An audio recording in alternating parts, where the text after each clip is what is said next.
Gedhing kelan ana ing awan-awan nenggih arisan Narayana ingkang mijil saking desa Widara Kandhang semedi maladihning nutupi babahan Rawasanga datan ana kang winawas muhung kawas padaning kawicaksanan mandheng marang pucuking grana anut marang geyonganing kayun kayunjun angayati parutama kaya mati jroning urip jroning tumeka pati liyep layap ing aluyuk pindha pecating supena sumusuk ping raksa jati jatine sang Nayarana ya sang Narayana gandhengake rasa kelawan kang maha kawasa yen nyuwun nugrahing dewa lacarita yata mangkono datan uningma ana satu galak ingkang goro-godo ingkang nembe mangsa semedi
Jugar Denio Topo Broto manten semedine anane mung pasrah sumarah mangkur baning Gusti ingkang Maha Murah nenggih Risang Narayana.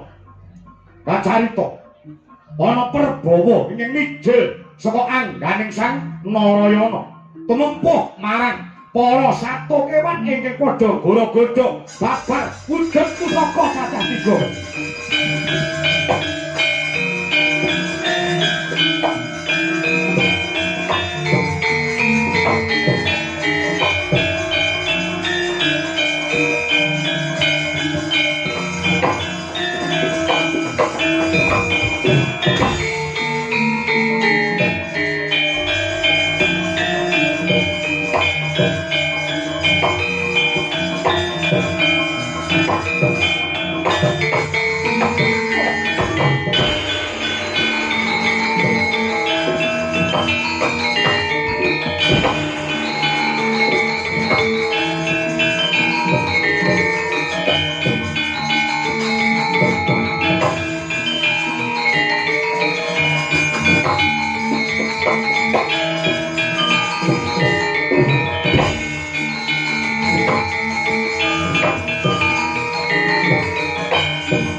Srata awik nang astu namasidam sekaring bawana langgeng. Mugi rahayu sagung dumadi. Seswaku nggih. Narayana. Kawon wuntu. Wonten pangendikane ngadhawuh. Bapak Penemban Begawan Patmanaba njugaraken anggen kula nedeng teteki yoga brata. Narayana. Kaya dene wong ujian jeneng kita wis lulus. Sratawana utawa kewan galak sing cacahe ana 3 minangka ujian, minangka panggodha, pangrencana, paranding. Jeneng sira kanthi tetek, tatak, tangguh lan tanggon. Ora jugar yen kita tapa brata kepara saya manteng saya pasrah marang urbaning Gusti satemah. Dina samangko jeneng kita nampa ganjaran saka para dewa wujud pusaka sing cacahe ana 3. Ngaten Rama Penemban, iya pancen kaya mangkono. Ingkang wujud warasta utawa panah. Iki sinebut Kyai Kesawa ewadene daya katiyasane. Amun to jeneng sira kepepet utawa kepengkok ing Pancabaya isa mbledhos dadi buta 7 gunung gedene. Ewadene wujud kembang iki ing ngaranan kembang Wijaya Kusuma. Dayane bisa ngusadani ingkang nembe nandhang raga tegese lara lan bisa nguripake wong sing tumeka mati lamun to isih ana sak jabaning garis pepesten. Ewadene sing angka 3 wujud cakra kinayasana ngurunah Satru Sekti nyirnakne angkara murka. Waduh, waduh. Rama Penemban. Baja kemayangan gesang kula dene pinercaya dening para dewa. Pundi pusaka ingkang saklangkung ampuh kagila-gila. Iya ya, Narayana. Nganggo srana pusaka 3 iki jeneng kita kudu bisa netepi tapa ngrame tegese suka sadyantu marang sama sangane urip kang butuhake pambiyantu kita. Nuwun sewu, Rama Penemban. Menapa iki kedah kula tindakaken kamruwana? Dina iki negara Mandura ya negaramu ana sing bakal ngancam ngincim kawibawane Ratu Gustimu Prabu Basudewa. Ora ana liya atmajaning pribadi si Kangsa Dewa ya Sang Baspara Kangsa. Kepara dina samangkono adon-adon jago menungsa kang kagelar ana ing alun-alun negara Mandura.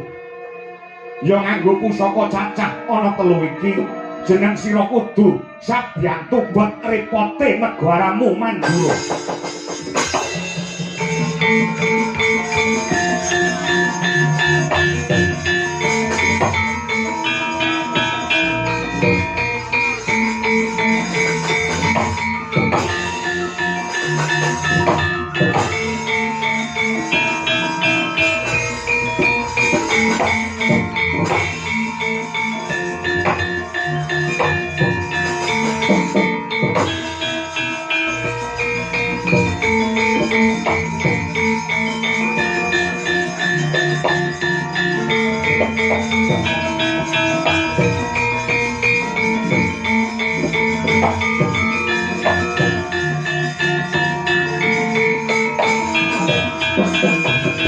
Bumi kundang ganjing langit kelap-kelap katon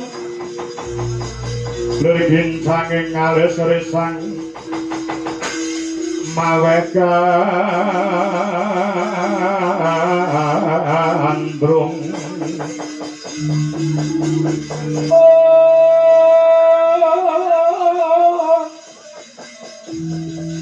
Arisa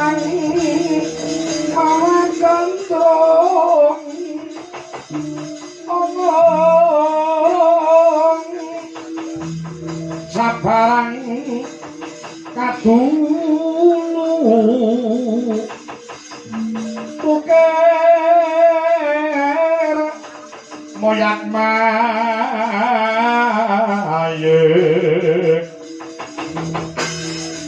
saking jas kalewara lumare sang gandung dohari sumitra tanaya paranda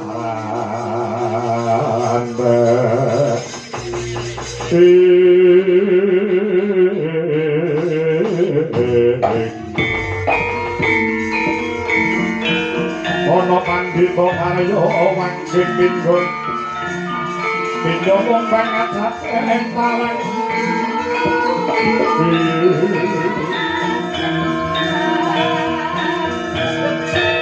susuk angin rindang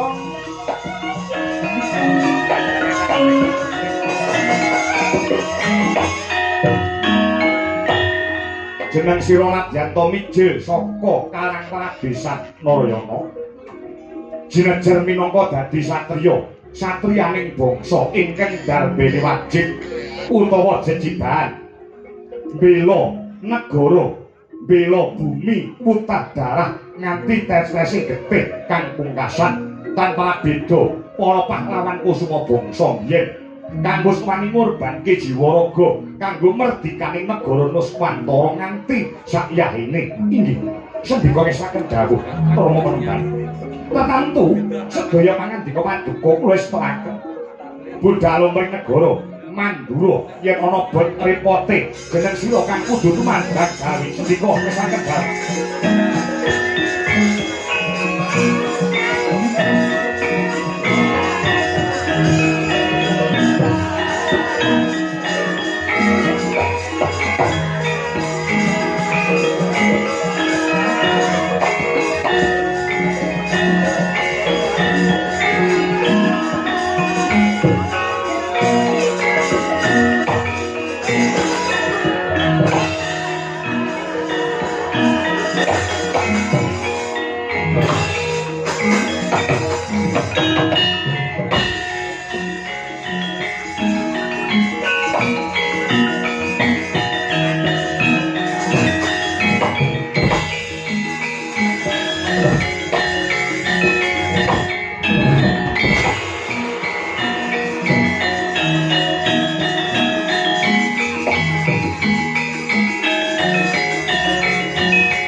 Indraksa Maruta Bawana Wana Naragana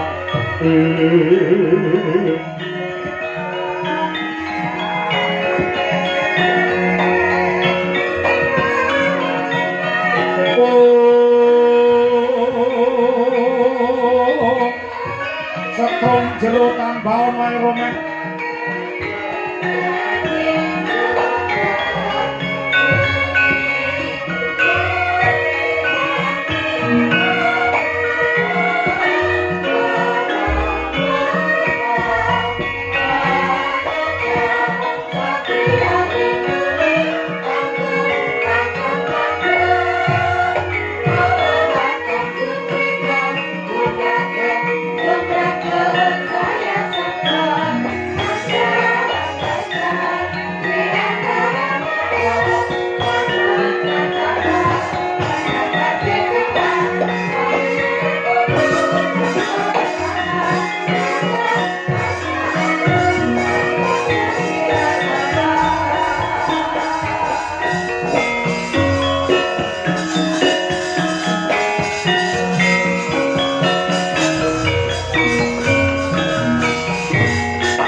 Yakso alaku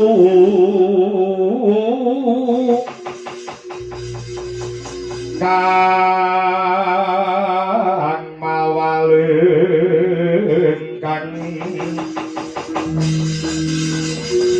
gambira marang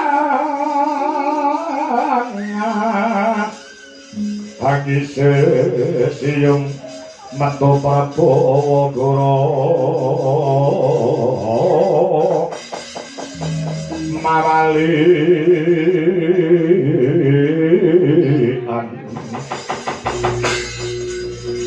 Yesus lentra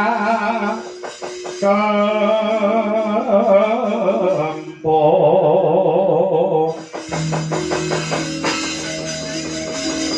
kerja terpelaso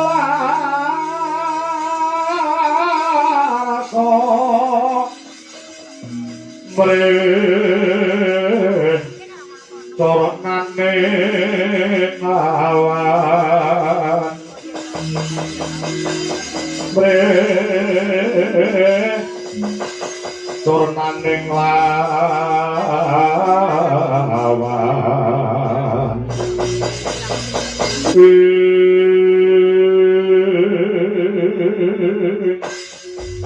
aja manik sejatine ngalam kang tinuding jagat. Paman Suratimandra, non. Wonten pangandika ingkang adhawuh. Angger anak Adipati Baswara Kangsa. Pirangane sasi kepungkur kowe crita karo aku. Yen to Ratu Mandura sing jenenge Basudewa, kae mung bapakku sambung. Iya. Lakar kados mekaten. Lugunipun paduka mriwat majane Gusti kula. Malindra ing Guwa Prabu Gorawangsa. Kula dina samangka nggonku ngerancang supaya kawibawan negara Mandura bisa tumiba ana tangane Kangsadewa. Kanthi srana nggonku ngenake dak-dakan perkara kanthi gelar adon-adon jago menungsa. Sampeyan sing kula pilih dadi jago kula. Nggih. Sampeyan sing tak deng-deng kaya kendhang. Yen iki mengko sampeyan tanding lawan jago Mandura bisa ngugut kamenangan. Iki panggo jalaran, panggo lantaran, nggonku bakal nguasani lan dadi ratu ana ing negara Mandura. Oh iki. Sendika ngesaken dawuh nggih. Yen aku dadi ratu patihe kowe Paman Suratimandra, sendika. Wonten paribasan rek gambar kucing kula nderek wonten wingking. Sedaya sedya paduka puluhan jurung supados mrih sembada kang jinangka katekan kang ginayu. Sampeyan kudu rasa, sampeyan kudu kuat, sampeyan kudu sekti. Iki mengko dina iki uga bakal tanding yudha lawan jago saka negara Mandura. Oh nggih. Sampun nguwatosaken dumateng kula. Sinten ingkang boten ngertos kadigdayan kula.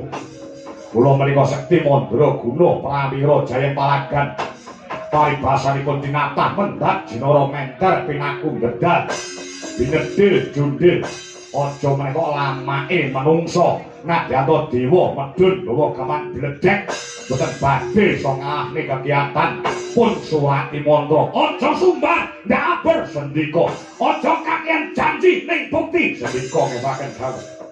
Ora ana liya uga iki mengko bakal goleki buron laronku.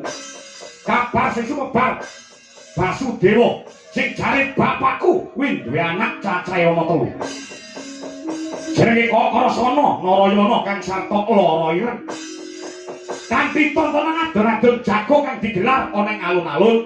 Iki mengko mbok menawa bisa dadi jalaran nggonku goleki anak Ratu Mandura sing sejati, sing dina samangka disingkirke, sing dina samangka didelekke. Oh nggih, saken kawula. Budal dina iki ing alun-alun negara Mandura senika monggo kula dherekaken nggih.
Harus dilunasi semangat nih.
ngawur-wurahan pengarane ngajurit kon maguru gongso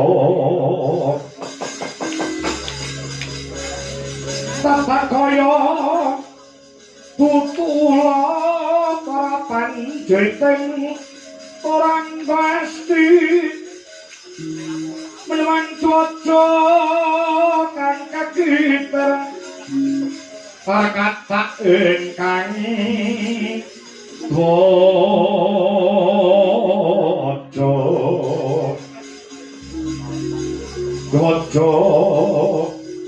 lelayu sepi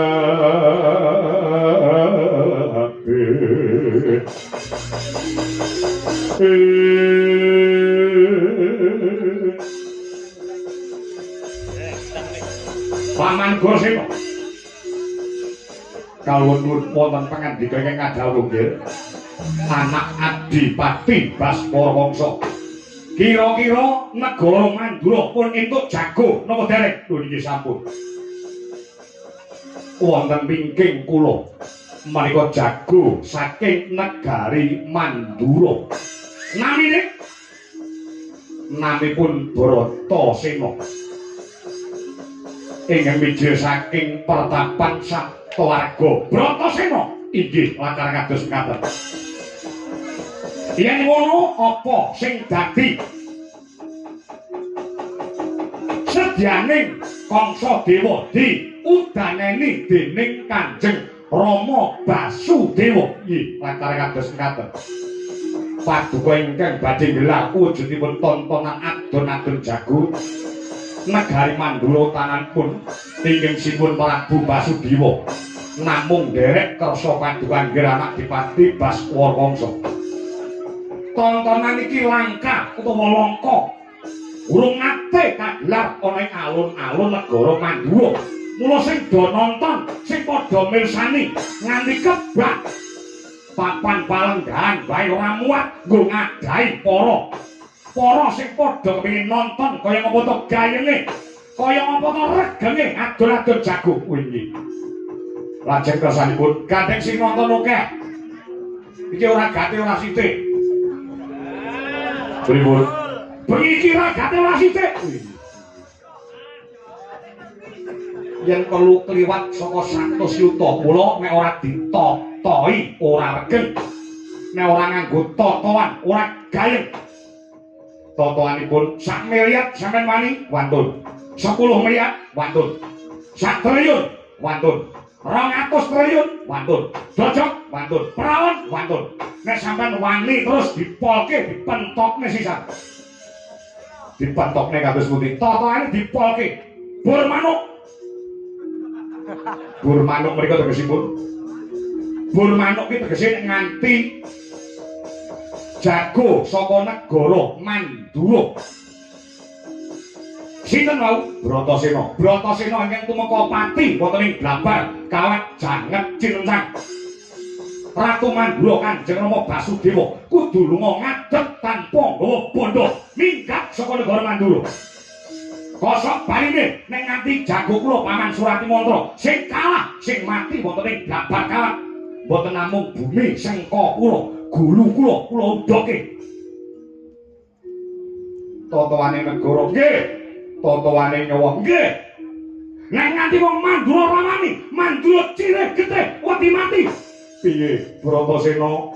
Apa? Totoane negara nek kowe kalah rubuh negara Mandura. Wani apa ora? Wani yo. Wani tata nyawaku. Sepiro bangane buta jago saka Sempawura. Sing cangkeme merongos. Awake lemu bagian mangan ora urung. Gampang tak rubuhke. Iki totoane negara, aja kuwatir. Nyawaku tak korban negara Mandura yen perlu. Pripun mawon? Wani napa mboten? Nggih, pantun. Kula kodeli janji sampeyan.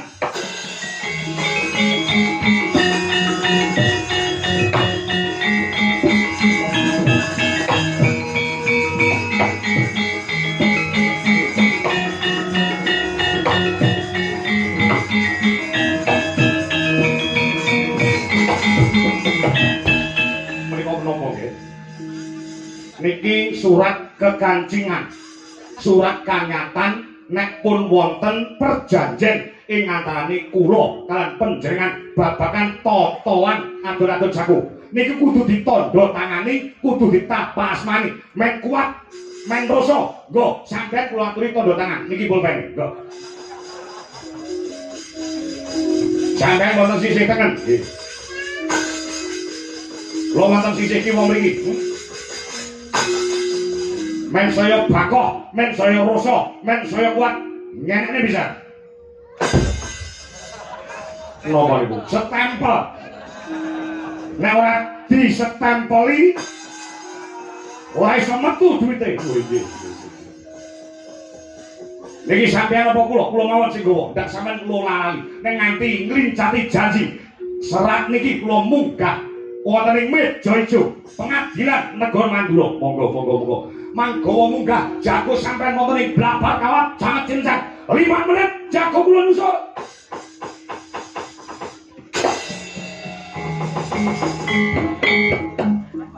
Protosino Indonesia ya aja kuwatir. Kuwi kudu menang ya. Ora bakal Protosino kalah tanding karo Gapure. Buta sing ngengeh. Ayo munggah ana ing blabar kawat ya.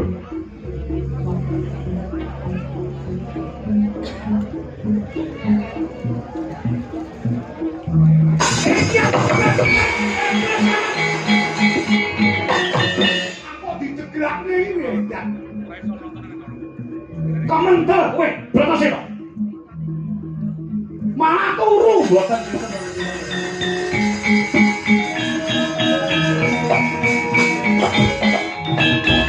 Sampeyan wedi karo Bratasena? Mboten. Kok merem? Awan wau kula melek bengi melek. Ya keten niku jan mripat kaya dipulut. Dasare angine sumribit kaya ngoten jan. Awane bengi iki penake nggih kelon. Kelon jas menucan. Ngantos mengkeret. Mengkeret iki aja nganti mengkeret kudu tetep semangat. Sampeyan kudu menang. Kula kemah-kemahe Bratasena. Mampuk tekne ora kakean janji sampeyan.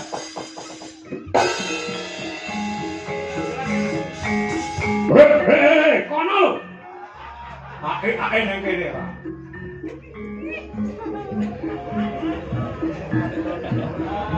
Mbak, mami iki, Mbak. Baik, mami iki, Mbak. Pripun? Sampeyan kula tekake ing ngono iki.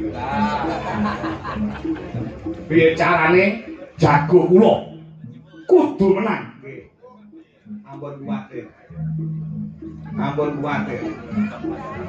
Jago sampeyan bakal menang. Supaya jagoku menang. Jagoku kudu madhep nang pundi? Nek miturut dina lan pasaringipun kula entung kula godak gathokne. Jago sampeyan supaya menang. Hari ini kudu madhep ngidul. Madhep ngidul nggih. Sebabe kok kudu madhep ngidul? Posisi dalu niki naga taun menika mapane wonten kidul. Naga taun itu bab kemenangan. Naga taun wonten kidul. Naga taun ten kidul posisine malah nembe jagongan kali naga sari. Omane panganan tiba kemene niku mesti menang. Calone jago kula Surati Mantra menang napa kalah? Hitungan kula niku hitungan 6. Hitungan 6. Nggih. Hitungan 6 oke menange timbang kalih. Go diitung bareng-bareng. 1 menang, 2 kalah, 3 menang, 4 kalah, 5 menang, 6 menang. Menang. Kudu manut kula mesti menang jago sampeyan. Loh, iki nggih iso tuku rokok. Lah, apa to niki? Kok kaya karo sapa ae dadak ngekeki dhuwit barang. Niki nggih iso tuku ya. Lah, rasa repot-repot. Purun apa mboten? Purun rezeki. Mampir rezeki niki mboten saos. Sae kok saos.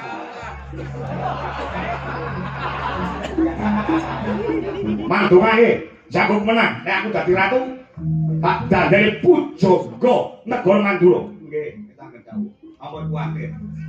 wonten ing Grabak Kawat niku nggih kula ubengi.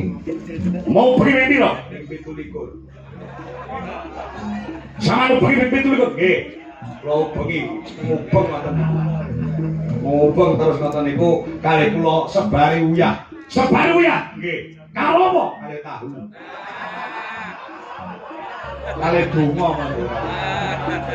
Mangdongake.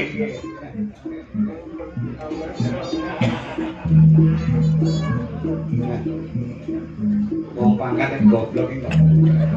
Ya pusi barang ora krasa. Perkara menang karo kalah ora urusan sing penting aku entuk dhuwit. Dasare nek kok dadi duda iki wis suwe enek 17 tahun.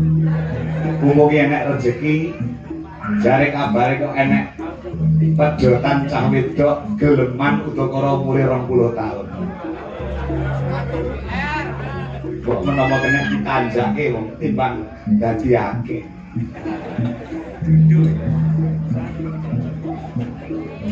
Piro nduk? Kali atus, Mbak. Larang ora. 150 nek gelem mboten Mbak saniki napa niku larang. Wedang niku nggih mundhak. Wis tak paske 175. Nggih, Mbak. Lah iya angel e, Pak. Wong dagangan ora kulakan nek angel. Wih, wih, dia,